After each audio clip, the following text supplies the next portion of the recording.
What's the strangest species that's been reported in the Bournemouth area?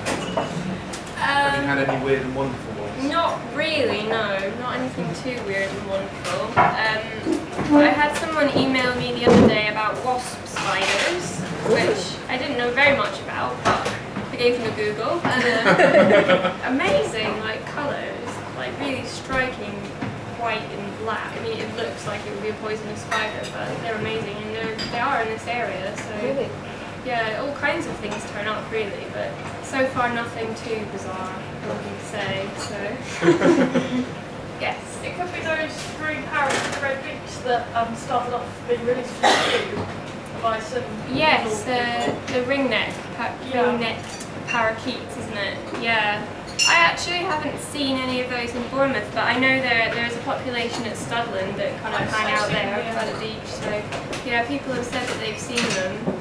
But it's quite bizarre because I worked in Mauritius for a short time on a bird project, and in Mauritius they've got their own species of parakeet that's under threat because of the ringneck parakeet. So you kind of associate have you ever heard them calling, that noise they make, with being in the jungle and doing things, and then I came here and I heard it and I thought, that's weird.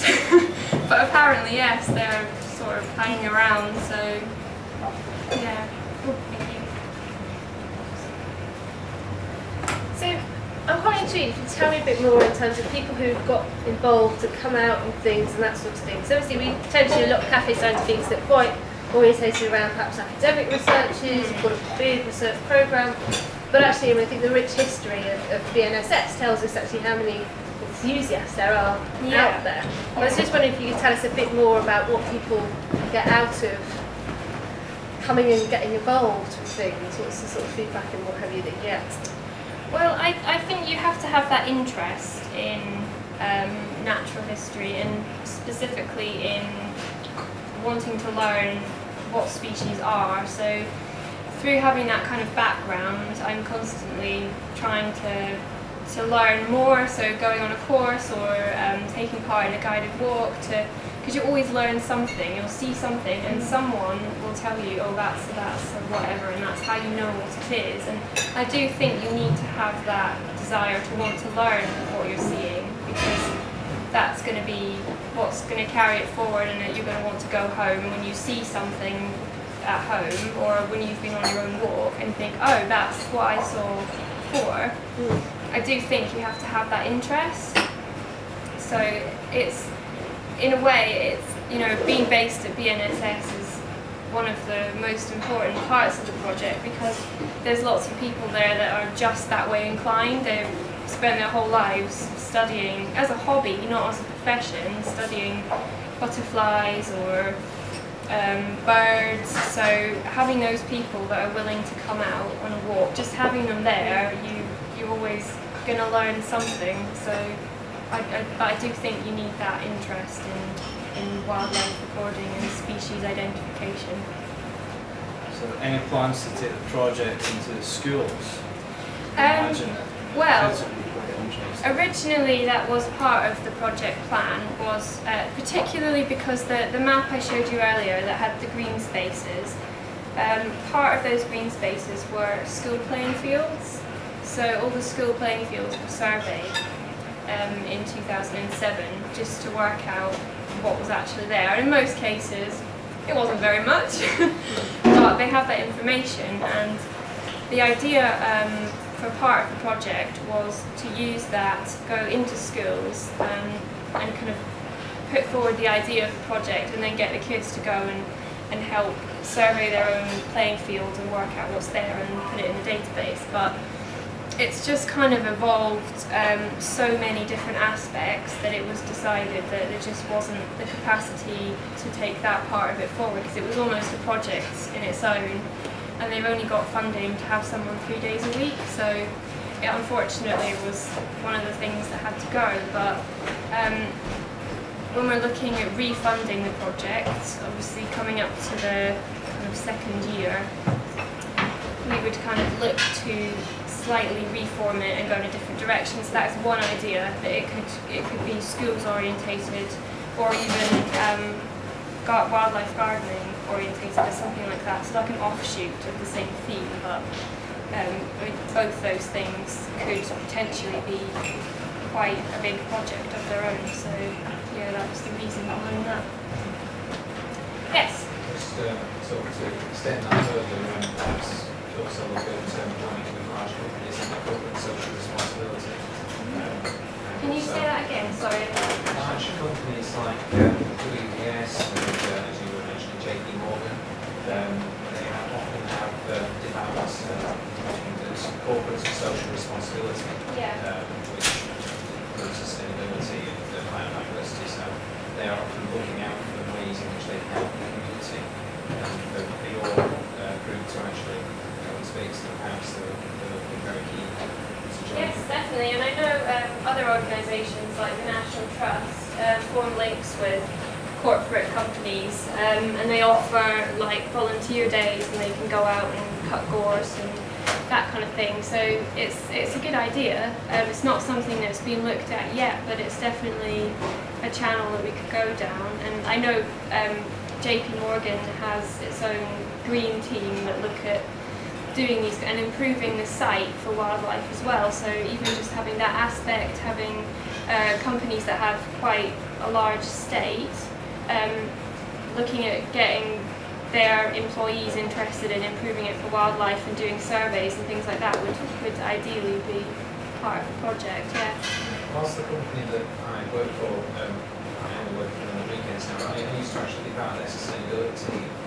Whilst they don't actually own their own locations yet, own renting their offices, they do still have this team, and they're certainly look at things like this. Get in touch with the right people. Yeah. Yes, growing quite rapidly as a concept. Yeah, I mean, that's one of the great things about doing things like this, like giving talks to different groups, is that people come up with really good ideas, and they can take it back to their friends, their employers, and let them know about the project, and then it can evolve from there really. So yeah, it's just a good idea. You talk about sort of the project and we. Yes. The other people involved are what, representatives from each of those organisations that are on the slide at the beginning, aren't they? Yes. Is there like a steering committee or something? Yes, there's a steering group that's represented by the different organisations. I mean, the funding itself has come from the lottery, so the main input from the partners is just support really, input into things like helping lead the ID workshops, and helping come up with ideas, helping with advertising has been a big thing. So all of these organisations have their own mailing lists, and quite often these are targeted to people who already have an interest in wildlife or are already volunteering, so it's our target audience really, and they've been crucial in helping us publicise the project as well as giving some input. And DWT, the Wildlife Trust, has been crucial in helping us work out the best way to publicise, in that they give up staff time to help us produce leaflets, they've helped us produce display boards, it's that kind of thing, it's just support really from them and input of ideas. So. Anyone else? I may have completely missed the point here, my brain's a little bit tired at the moment. Obviously you collected this information for this project, and if you find animals are in decline or whatever, what happens then? What are you doing with it?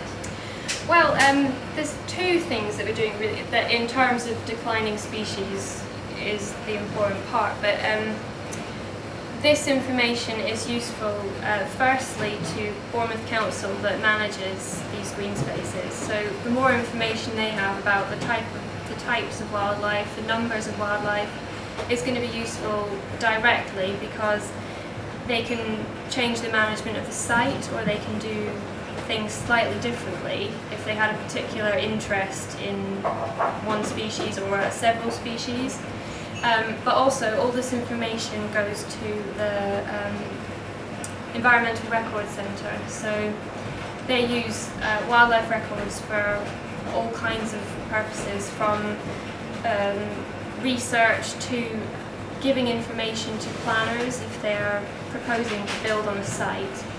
Wildlife records are used to tell you what potentially could be on that site and if anything's could be damaged by development. So there's 1,000 things that the Environmental Record Centre use the records for, but specifically local to Bournemouth, mostly they're useful to the council, and also part of my job is to suggest changes in management of some of the green spaces and ways that they can improve the value to wildlife. So the more information that we can gather in, the more it becomes apparent maybe where one site needs a bit of work and maybe a change in management for another site. So yes. You know the little animal things you look at once a month? Yes. Animal of the month thing? Species of the month, yes. Species of the month, sorry, yeah. Do you ever do anything with any invasives or anything to try and keep track of? We haven't using the species of the month, but it's something that I think is really almost just as important, really. So I'd definitely be up for using an invasive for species of the month. So yeah, that's a good point actually, and it's I've talked about people recording wildlife, but included in that we want to know if they've spotted something that shouldn't be there or something that's starting to cause a problem, starting to spread. Then it's all information that is also asked for by the Record Centre and Bournemouth Council, so it would be just as important, I would say. And also the other thing to say is the species of the month is kind of thought up just based on what you might see that month. So anyone that has any suggestions, maybe you want to know about a particular species in Bournemouth and would be interested in the information yourself, completely open to suggestions. If anyone wants to suggest a species that we should look at, then definitely take that on board and do that. When you mentioned there about how kind of data is being used, that sort of thing, I mean, obviously we're not quite Mauritius here in Bournemouth, but we like to think we are maybe second best, perhaps, in terms of seaside resort. But I'm very intrigued to know what kind of local authority makes of this, because I think, as you saw on your maps, we are a tremendously green town, but there's always pressure to develop those spaces and those sorts of things. So I was just intrigued if you tell us a little bit more in terms of what has been the local authorities' reaction to, all this sort of wildlife going on within our green spaces. Well, I think generally positive, because I think there's a lot of pressure now on local authorities and developers to be much more mindful about wildlife and building things on green spaces, especially if they've got some sort of protection or there's lots of information about special species that live there. It can make life very difficult for them. So, I mean, I know there was recently, maybe a year or so ago, there was a proposed development on, I think it was Talbot Heath actually, that got stopped, which is incredible when you think that actually all of this used to be heathland, and all that's left is these tiny little patches that have somehow survived, and people still want to build something on them. But I think the thinking is changing now, well, hopefully. So I think generally it's a positive thing. And how important is it that people get involved with this project in terms of ensuring that data is collected, do you think? It's crucial, really. It's what the whole project was built on. It's why we were given the lottery money, because it's a community project. And I'm only one person, and I'd love to, but I couldn't really run around all these places and work out what wildlife's there. So, and even if you did, you wouldn't necessarily see everything that's there. It's everyday people going about their everyday business, walking their dog, doing their gardening, that see things, and that is the information that we need. So I'd say it's probably the most important aspect of the project. Do you have problems with invasive species like the ladybirds that should not be here and American pettywort, that sort of thing? Yes, there's I'd say increasing problems with all kinds of invasive species now, and it seems like all the time there's new ones cropping up. So I think it's going to be a huge problem. It's just a constant loss of biodiversity with all these things that are coming in, and our native wildlife is just dropping off. So yeah, it's a massive problem, and I think a lot of money goes into trying to solve it, but it's just a constant battle. So, and even in Bournemouth there's lots of invasive species that aren't really supposed to be here, so yeah, big problem. Do you have any water voles? Have you found any water voles? We haven't, but I have heard that there was a possible footprint found Hicks Farm, which is just off Stour Valley, so north Bournemouth. The Bournemouth Council has a farm. I don't know, I think it's a working farm, and they've been doing all sorts of work up there, and someone possibly found them. Portable footprint, so I think portable footprint. So I think there was plans to do a bit more work and do a bit of surveying. So yeah, I mean there's exciting things, I'm sure, in lots of unexpected places, but no one's really ever looked. So you never know what you might find.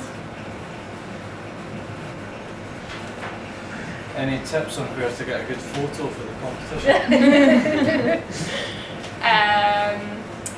Well, you're spoilt for choice, really. It depends what you want to photograph. Yeah, I mean, it could be anything. It could be a butterfly, it could be a plant, it could be just a landscape. So, yeah, the choices are endless. So you just have to get out there, and I think a lot of it comes down to luck as well. Like you just kind of see something and take a picture, and you're either lucky or you're not. But yeah. You need to try and boost luck a little bit sometimes. It's not working, is it?